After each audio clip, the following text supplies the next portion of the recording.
हल्कू आकर अपनी पत्नी से कहता है, सहना आया है, लाओ जो रुपए रखे हैं उन्हें दे दो, किसी तरह गला तो छूटे। मुन्नी झाड़ू लगा रही थी। पीछे फिरकर बोली, 3 ही तो रुपए हैं, दे दोगे तो कम्बल कहाँ से आवेगा? माघ पूस की रात खेत में कैसे कटेगी? उससे कह दो फसल पर दे देंगे, अभी नहीं। हल्कू एक क्षण अनिश्चित दशा में खड़ा रहा। पूस सिर पर आ गया। कम्बल के बिना हार में रात को वह किसी तरह सो नहीं सकता। लेकिन सहना मानेगा नहीं। चाहे जाड़े में मरेंगे, लेकिन बला तो सर से टल जाएगी।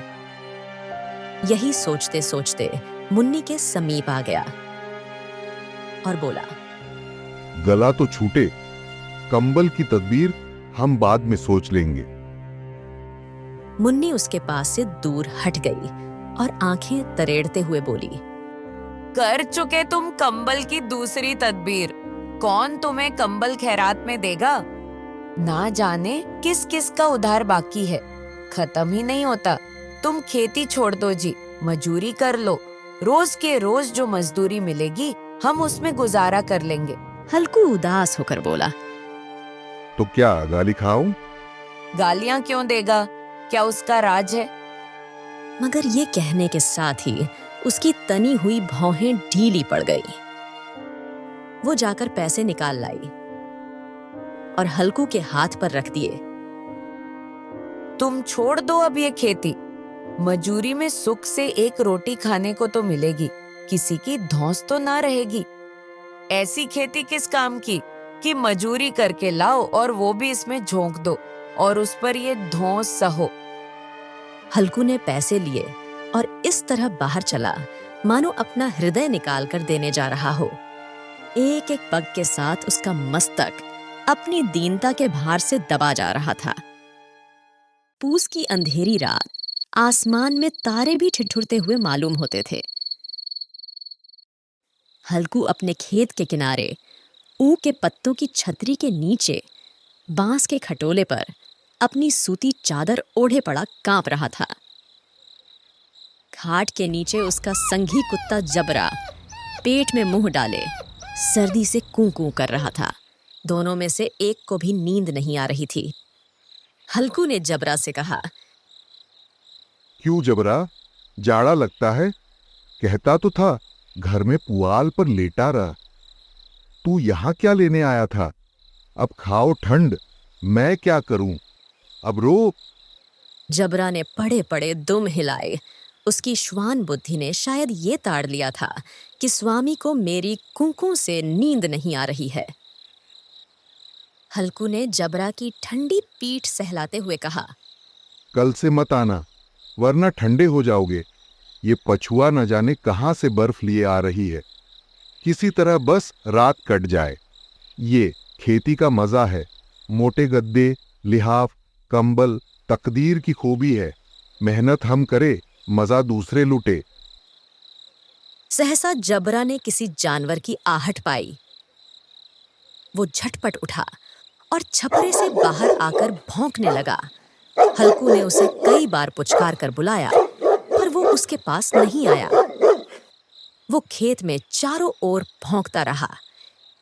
एक लम्हे के लिए आ भी जाता तो तुरंत ही फिर से खेत में चला जाता।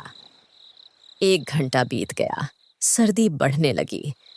हल्कू उठ बैठा और अपने पूरे शरीर को कंबल से ढक लिया। फिर भी ठंड कम न हुई। ऐसा लगता था सारा रक्त जम गया है। उसने आसमान की ओर देखा। अभी कितनी रात बाकी है। सप्तऋषि अभी आकाश में आधे भी नहीं चढ़े, ऊपर आ जाएंगे, तब कहीं सवेरा होगा। हल्कू के खेत से कुछ दूर एक बाग था। पतझड़ शुरू हो गया था। बाग में सूखी पत्तियों का ढेर लगा हुआ था। हल्कू ने सोचा, चलकर पत्तियां बटोरूं और उन्हें जलाकर खूब तापूं। रात को अगर मुझे कोई पत्तियां बटोरते देखें तो समझे कोई भूत है। अब जाड़े में भी तो बैठा नहीं जाता।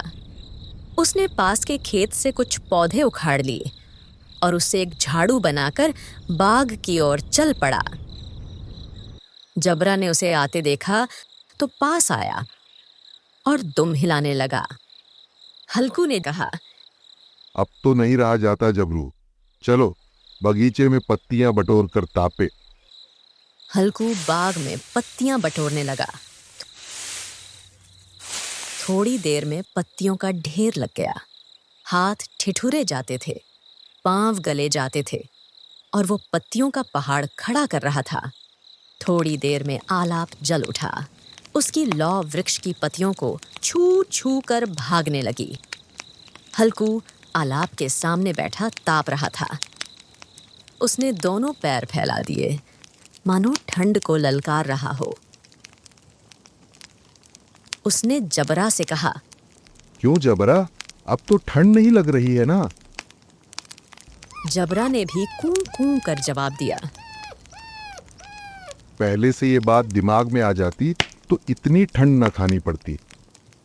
जबरा ने दुम हिलाई। पत्तियां जल चुकी थीं। बगीचे में फिर अंधेरा छा गया था। राख के नीचे कुछ कुछ आग बाकी थी।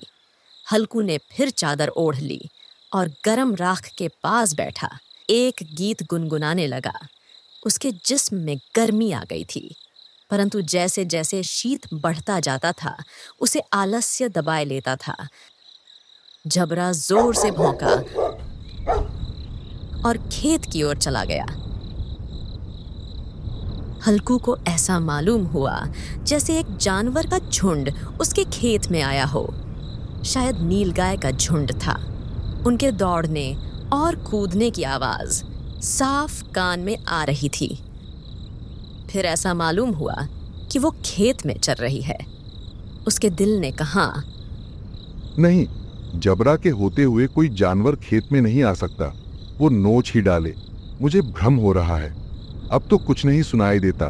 मुझे भी कैसा धोखा हुआ। उसने जोर से आवाज लगाई, जबरा, जबरा। जबरा भौंकता रहा। उसके पास ना आया। खेत से फिर से चरे जाने की आहट मिली। अब वो अपने आप को धोखा ना दे सका, मगर उसे अपनी जगह से हिलना भी जहर लग रहा था। वो अपनी जगह से न हिला। उसने जोर से आवाज लगाई, जबरा, जबरा। जबरा फिर भौंकने लगा। जानवर खेत चर रहे थे। फसल तैयार थी। कैसी अच्छी खेती थी, लेकिन ये दुष्ट जानवर उसका सर्वनाश किए जा रहे थे। हल्कू पक्का इरादा करके उठा और 2-3 कदम चला, पर एकाएक हवा का ऐसा ठंडा चुभने वाला बिच्छू के डंक का सा झोंका लगा कि वह फिर बुझते हुए अलाव के पास आ बैठा और राख को कुरेदकर अपनी ठंडी देह को गरमाने लगा। जबरा अपना गला फाड़े डालता था। नीलगाय खेत का सफाया किए जा रही थी और हल्कू राख के पास गरम जमीन पर कंबल ओढ़कर सो गया।